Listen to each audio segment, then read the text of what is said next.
अस्सलाम वालेकुम दोस्तों, आज हम मौजूद हैं लखनऊ के एक बहुत ही मशहूर और यहाँ की सबसे मारूफ इमारत बड़ा इमामबाड़ा पे। बड़ा इमामबाड़ा जिसे आसिफी इमामबाड़ा भी कहा जाता है। इस इमारत को सन 1784 में यहाँ के नवाब आसिफुद्दौला ने बनवाया था।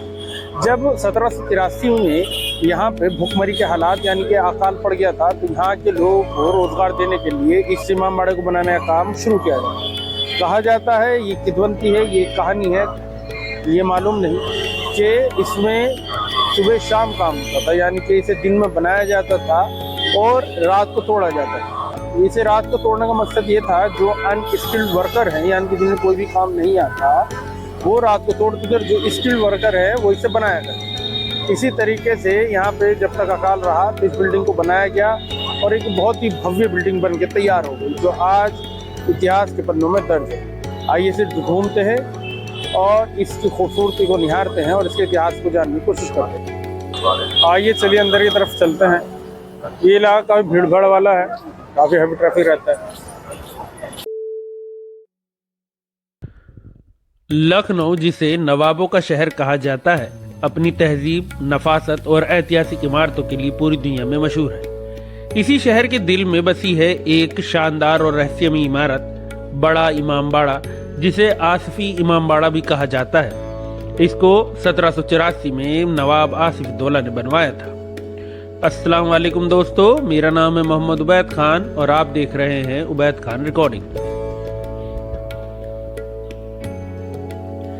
ऐसा हो ही नहीं सकता कि जिक्र लखनऊ का हो या फिर बड़े इमामबाड़े का और नवाब आसिफुद्दौला का जिक्र ना हो। उनके बिना लखनऊ का इतिहास अधूरा है। नवाब आसिफुद्दौला अवध के चौथे नवाब थे। उनकी पैदाइश 1748 में हुई थी और उन्होंने 1775 से 1797 तक यहाँ हुकूमत की थी। वह नवाब शुजाउद्दौला के बेटे थे।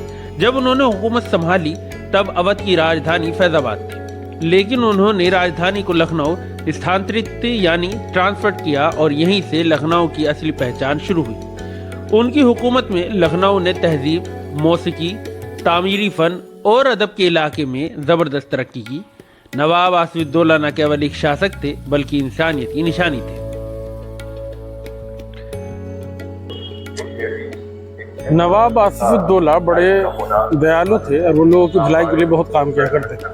इसी भलाई का ये नतीजा है कि उन्होंने लोगों को रोजगार देने के लिए, जिससे भुखमरी में उन्हें कुछ मदद मिल सके, इस इमामबाड़े का निर्माण कराया। आसिफुद्दौला की दरिया दिली के बहुत सारे किस्से मशहूर हैं, जो मैं आपको बीच बीच में सुनाता रहूँगा और आपको परिसर के साथ साथ इसके बारे में बताएगा।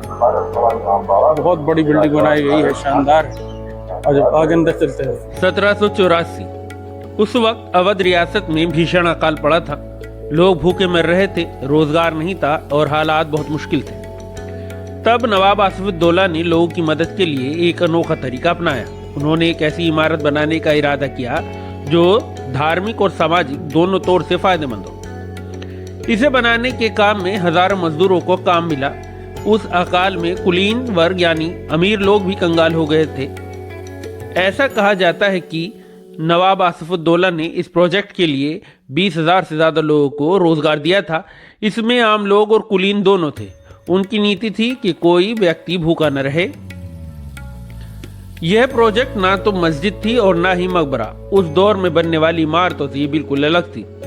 कहा जाता है, दिन में गरीब मजदूर इमारत बनाते थे और रात में अमीर लोग वही हिस्सा तोड़ देते थे ताकि अगली सुबह फिर से काम शुरू हो सके।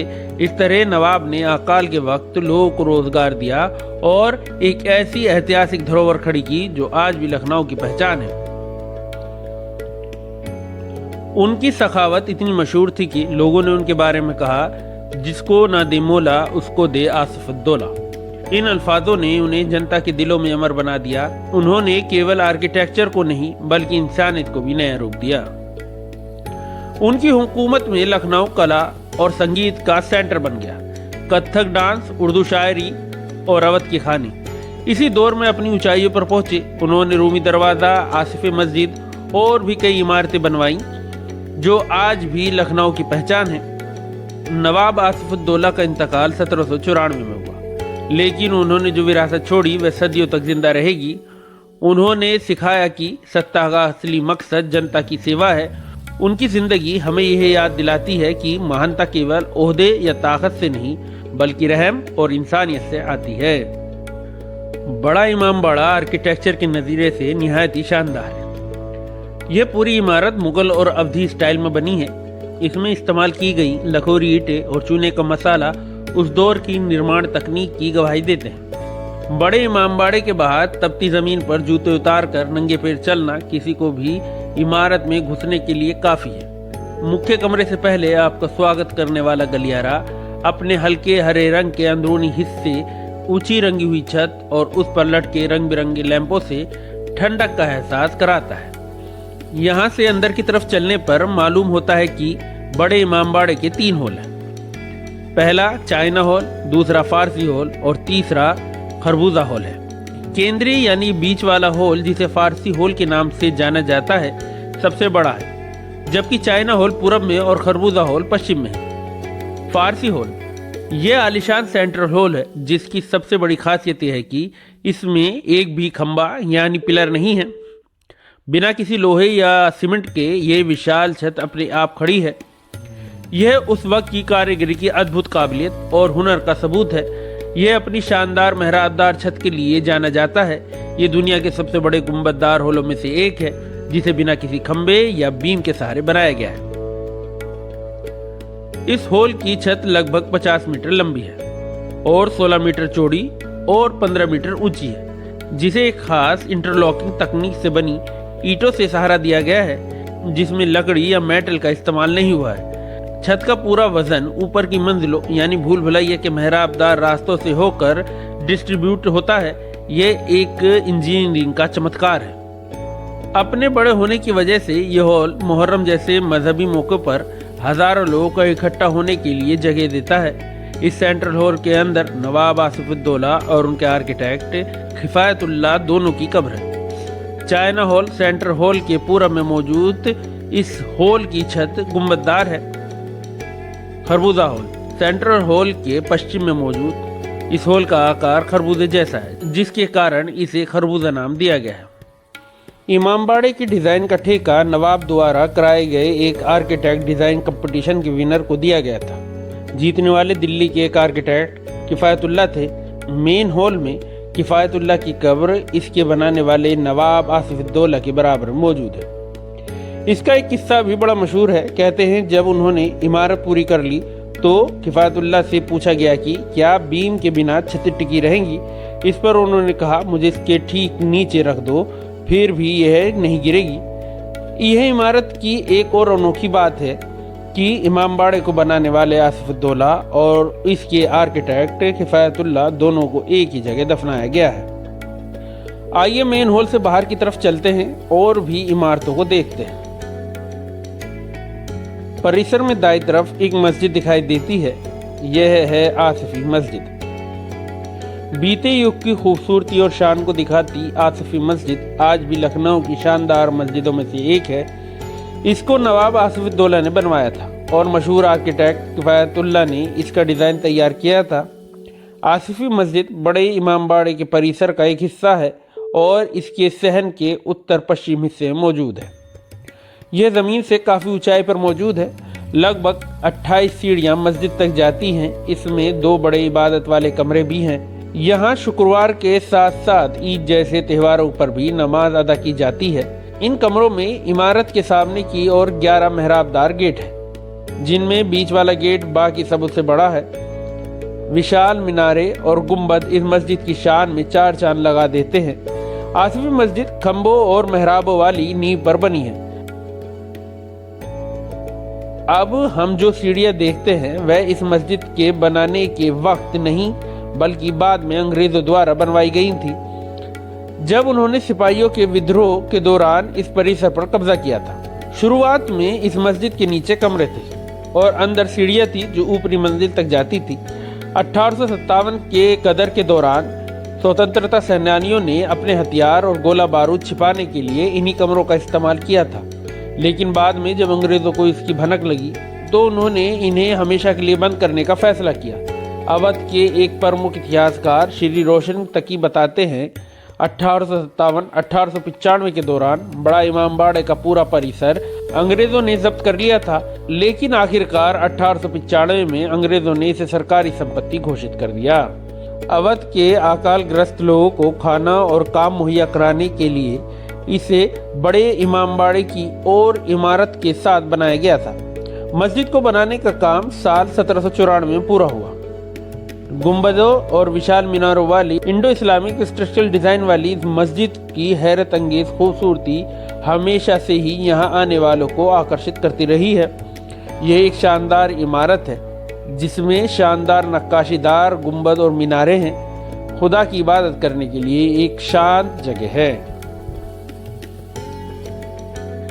आइए चलते हैं एक और इस इमामबाड़े की खास जगह पर।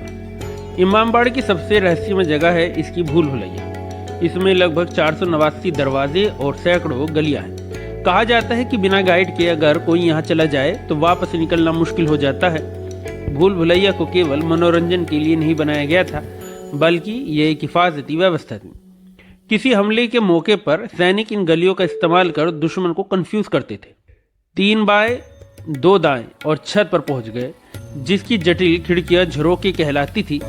इमारत के दोनों ओर अनगिनत मेहराबदार दरवाजे खुलते थे, जहां से आप न सिर्फ बाकी परिसर बल्कि भूल भुलैया की ऊपरी मंजिल से पूरे शहर का शानदार नज़ारा देख सकते हैं, जो आज भी देखने वालों पर जादू कर देता है। मीनारे और पूरी संरचना एक पुलिस चौकी के रूप में एक अच्छी तरीके से काम करती थी।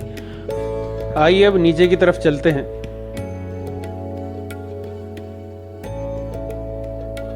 लखनऊ की ऐतिहासिक शान बड़ा इमामबाड़ा सिर्फ अपनी भूल भुलैया के लिए ही नहीं, बल्कि अपने अंदर छुपी अद्भुत शाही बावली यानी सीढ़ीदार कुएं के लिए भी मशहूर है।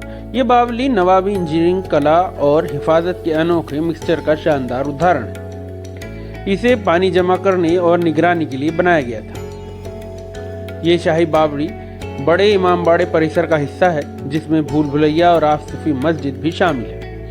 इसे आर्किटेक्ट किफायतुल्लाह ने परिसर के लिए बनवाया था। बावली अपनी चतुर इंजीनियरिंग के लिए जानी जाती है। इसमें पानी के तापमान को कंट्रोल करने का सिस्टम शामिल है। इसको एक महफूज बचकर निकलने की जगह के तौर पर बनाया गया था। इसका गोमती नदी से भी संबंध है। टूर गाइड और माहिरीनों का दावा है कि बावली का पानी का लेवल पास की गोमती नदी से जुड़ा हुआ है। इसके साइड में बने कमरे आराम के लिए बनाए गए थे, जो गर्मी में ठंडे रहा करते थे। नवाबों के मेहमानों और मुसाफिरों के लिए पानी का इंतजाम करने के लिए गर्मी के मौसम में पानी को ठंडा और साफ रखने के लिए किले और महल की हिफाजत के लिए गुप्त निगरानी सिस्टम के तौर पर इसका इस्तेमाल होता था। इस बावली में इस्तेमाल हुई इंजीनियरिंग और सुरक्षा तकनीक आज भी हैरान कर देती है। शाही बावली की रहस्यमय खासियतें बहुत सी। पानी में दिखने वाली परछाई। बावली में पानी का स्तर इतना साफ और गहरा है कि यह सुरक्षा का एक शानदार सिस्टम साबित होता था। जब कोई दुश्मन महल में एंट्री करता था तो उसकी परछाई पानी में पहले दिखाई देती थी। इससे पहरेदार बिना सामने आए ही चौकन्ने हो जाते थे। शाही बावली पहले 5 मंजिल की थी। आज पानी और मिट्टी भर जाने के कारण सिर्फ कुछ मंजिलें ही दिखती हैं, लेकिन इसकी असली शान आज भी महसूस होती है। पूरी बावड़ी और उससे जुड़ी इमारतों में किसी भी लकड़ी या लोहे की बीम का इस्तेमाल नहीं हुआ है। सिर्फ मेहराब और इंजीनियरिंग की कला, यह उस समय की कारीगरी की सबसे बड़ी उपलब्धि है। शाही बावली का आर्किटेक्चर मुगल और नवाबी स्टाइल का खूबसूरत मील, मोटी दीवारें, अनोखे मेहराब, लंबी सीढ़ियाँ, अंदर ठंडक बनी रहती है, गर्मी में भी एसी जैसा एहसास। दीवारों पर हल्के नक्काशीदार पैटर्न और रणनीतिक खिड़कियाँ। बावली का हर कोना आपको नवाब के दौर में ले जाता है। शाही बावली और भूल भुलैया का एक कनेक्शन है। बहुत कम लोगों को पता है कि ये बावली बड़े इमामबाड़े की जटिल गलियारों से जुड़ी हुई है। पुराने समय में सुरंगों का इस्तेमाल निगरानी, हिफाजत और खुफिया आवाजाही के लिए किया जाता था। बड़ा इमामबाड़े की मजहबी अहमियत बहुत गहरी है। कहते हैं कि यह इमारत शिया मुसलमानों द्वारा इमाम हुसैन और उनके साथियों की शहादत को याद में बनवाई गई थी। हर साल मुहर्रम के मौके पर यह मजलिसें आयोजित की जाती हैं और हजारों अकीकतमंद इकट्ठे होकर इमाम हुसैन की कुर्बानी को याद करते हैं। लेकिन इसकी खूबसूरती यह है कि ये जगह किसी एक मज़हब तक महदूद नहीं है, यहाँ पर हर मज़हब, जाति, वर्ग के लोग आते हैं। ये लखनऊ की गंगा जमनी तहजीब का जिंदा सबूत है। इमामबाड़ा केवल मजहबी आयोजन की जगह नहीं बल्कि सांस्कृतिक एकता का मरकज़ भी है। यहाँ साल भर कई सामाजिक और सांस्कृतिक प्रोग्राम होते हैं। मुशायरे, कवि सम्मेलन और पारंपरिक उत्सव इस जगह की रौनक बढ़ाते हैं। बड़ा इमामबाड़ा इस बात की निशानी है कि लखनऊ में धर्म से पहले इंसानियत को अहमियत दी जाती है। जब आप बड़े इमामबाड़े की गलियों में चलते हैं तो ऐसा महसूस होता है जैसे हर दीवार एक कहानी सुना रही हो। ये इमारत न केवल आर्किटेक्चर के नज़रिए से अनोखी है बल्कि ये इंसानियत, भाईचारा और तहजीब की जिंदा मिसाल है। यही वजह है कि बड़ा इमामबाड़ा आज भी लखनऊ की सबसे मशहूर और शानदार विरासतों में से एक है। इसको देखने का टिकट भारतीयों के लिए 50 रुपये है। इसे सुबह 6 बजे से शाम 5:30 बजे तक विजिट किया जा सकता है। मंडे को ये क्लोज होती है और इमामबाड़े के मेन हॉल के अंदर आप फोटोग्राफी भी नहीं कर सकते। ये इमारत केवल इबादत या याद रखने की जगह नहीं बल्कि इंसानियत की मिसाल है। बड़ा इमामबाड़ा हमें सिखाता है कि जब कोई नेता जनता की सेवा के लिए आगे आता है तो उसका काम अमर हो जाता है। नवाब आसिफउद्दौला का यही नज़रिया आज भी लोगों की हौसला अफजाई करता है। बड़ा इमामबाड़ा और नवाब आसिफउद्दौला दोनों एक दूसरे के प्राय हैं। एक ने इमारत बनवाई, दूसरे ने इतिहास। आज जब हम बड़े इमामबाड़े को देखते हैं तो हमें उस युग की झलक मिलती है जहां इंसानियत खिदमत की सबसे बड़ी इबादत थी। आज का ये ब्लॉग हम यहीं ख़त्म करते हैं। आपको हमारी वीडियो कैसी लगी हमें कमेंट्स में ज़रूर बताएं और हमारी आने वाली वीडियो को देखने के लिए बेल आइकन के बटन को प्रेस करें, चैनल को लाइक करें, सब्सक्राइब करें, शेयर भी करें। शब्बा खैर।